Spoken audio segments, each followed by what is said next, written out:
सरकार द्वारा जो नई शिक्षा नीति लागू की गई थी और सभी राज्यों से अपेक्षा की गई थी कि वो नई शिक्षा नीति में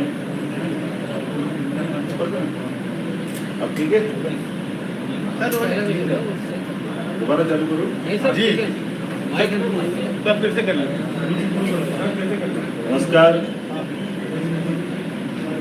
डॉक्टर मोहन यादव उच्च शिक्षा मंत्री आप सबके बीच में प्रदेश के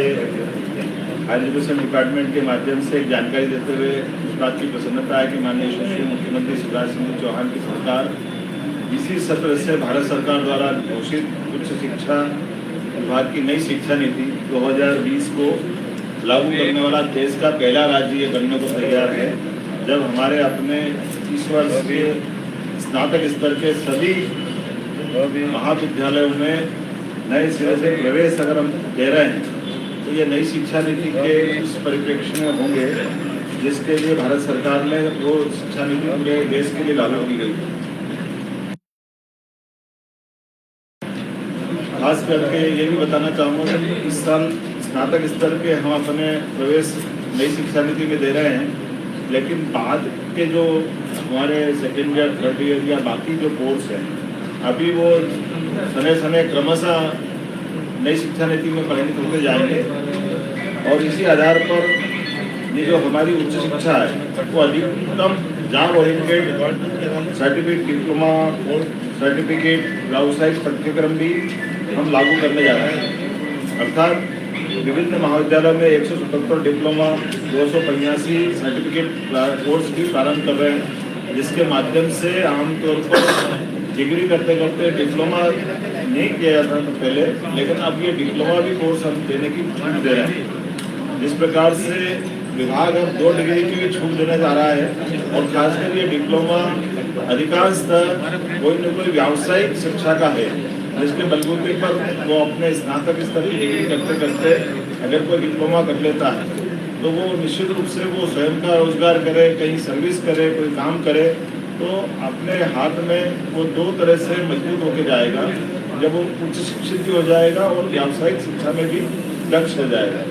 उच्च शिक्षा विभाग ये बात मानता है कि विद्यार्थी का प्रत्येक दिन कीमती है, ऐसे में उसके द्वारा शिक्षा विभाग के माध्यम से वो हमारे पास जितने समय भी रहता है उतने ही समय में उसको सब प्रकार की सुविधा देकर के उसके जीवन में शिक्षा सार्थक रोल पैदा करे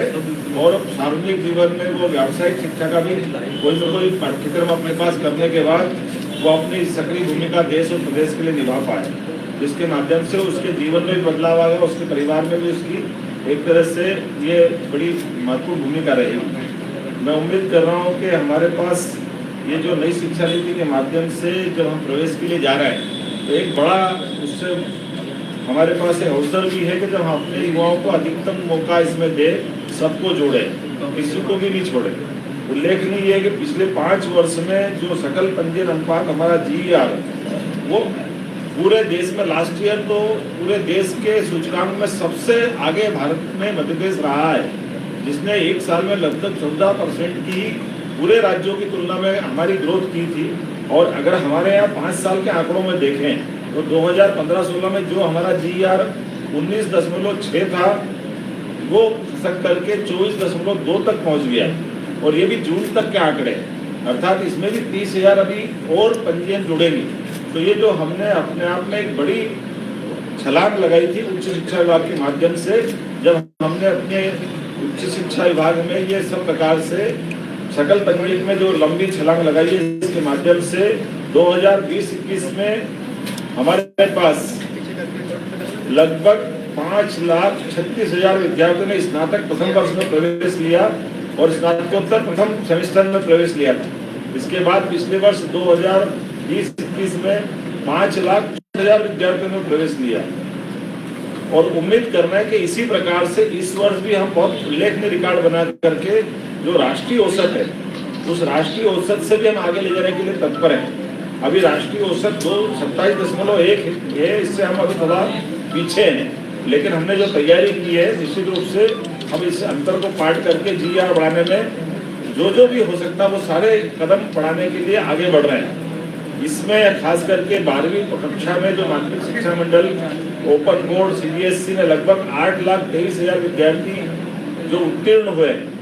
इस संख्या को दृष्टिगत रखते विभाग निजी और शासकीय महाविद्यालयों में अपने स्तर पर 25% सीटों की वृद्धि कर चुका है, ताकि इनकी संख्या का हमको अपने महाविद्यालय की उच्च शिक्षा में लाभ मिल सके।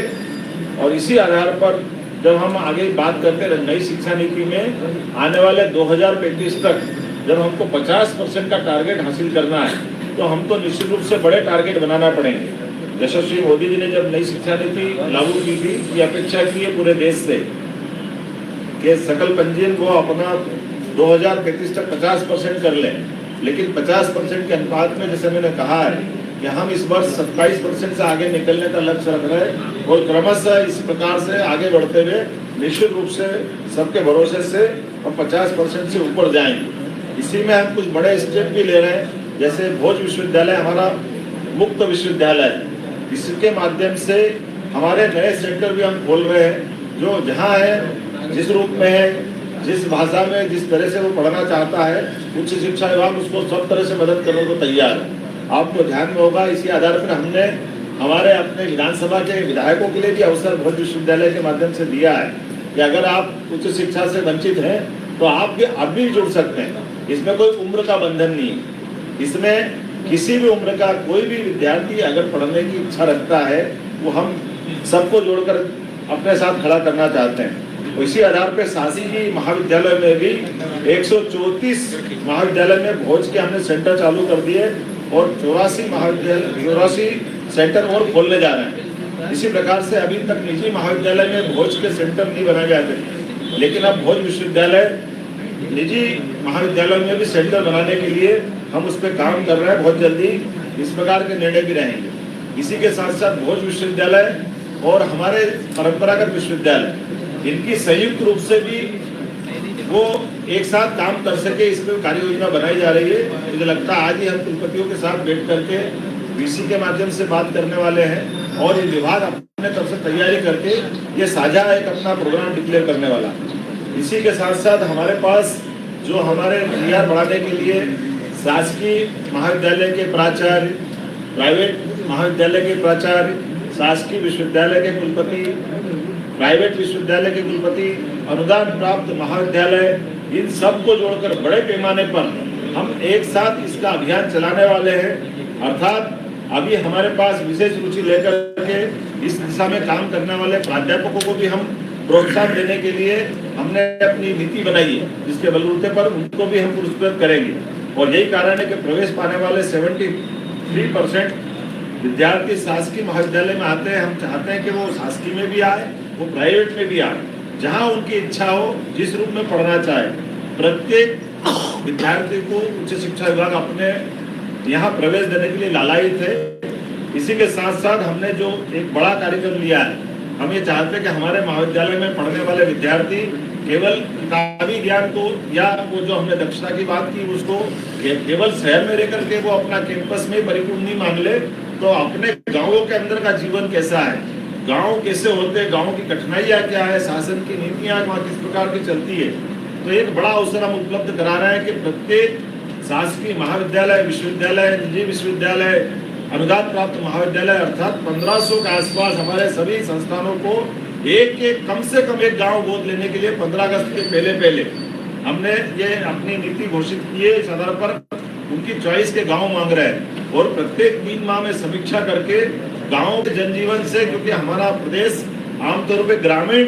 आबादी का बहुत बड़ा प्रदेश है, ऐसे में शहरी क्षेत्र में रहने वाले विद्यार्थियों को गाँव की जानकारी हो और गाँव के लोगों का संबंध शहरी लोगों से हो, ये परस्पर इनका आदान प्रदान करने की दृष्टि से हमने इसमें ये प्रोत्साहन देने के लिए 15 अगस्त के बाद एक बड़ा कार्यक्रम करके हम ये एक साथ इस काम को हाथ में लेने वाले हैं। उम्मीद कर रहे हैं कि जिस प्रकार से हमने काम किए हैं, इसी के बलबूते में 2 साल से भी कम समय में लगभग 89 नए कॉलेज को हमने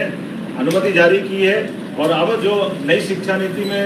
हम जब जीआर बढ़ाने की बात कर रहे हैं, तो पिछली बार तक हमारे अपने नए महाविद्यालय खोलने में 6 लाख के आसपास उसके शुल्क लगता था, उसको गत वर्ष 1 लाख किया था। इस वर्ष हम उसको 1 लाख से भी कम करने जा रहे हैं और खास करके अनुसूचित जाति, जनजाति, ओबीसी या शैक्षणिक दृष्टि से पिछड़े हुए जिले,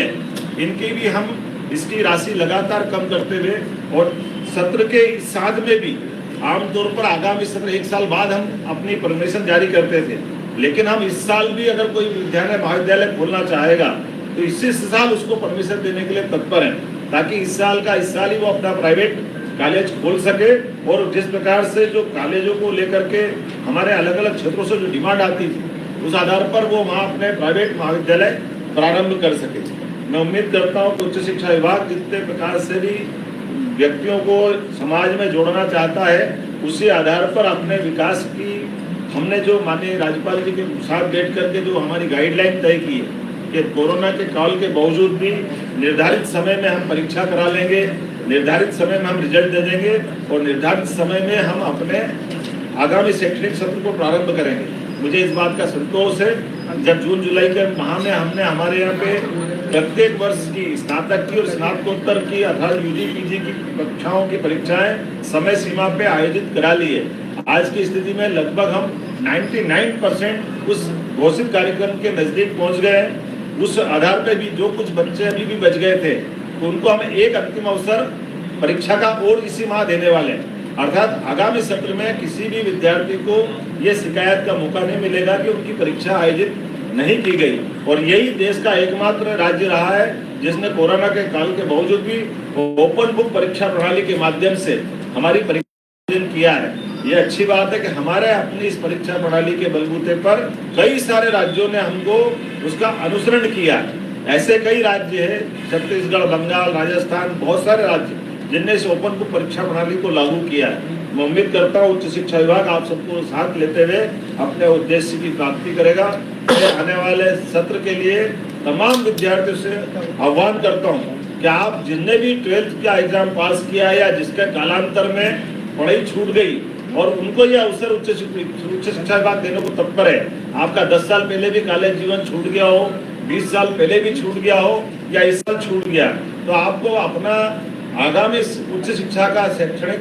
सत्र प्रारंभ करने के लिए आपको एक अवसर है। कोई कारण से अगर आप अपने गांवों के अंदर भी बैठे हैं और आपको आपके महाविद्यालय से दूरी है, तो आपको भोज विश्वविद्यालय के माध्यम से घर बैठे भी परीक्षा दिलाने के लिए विभाग आपका स्वागत करता है।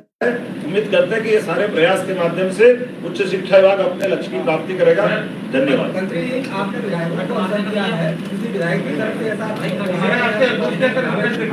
अभी हमने प्रमुख सचिव को पत्र भेजा है। प्रमुख सचिव से जानकारी मांगी है कि अपने कितने उच्च शिक्षित है और कौन कौन इंटरेस्टेड हो सकते हैं। मैंने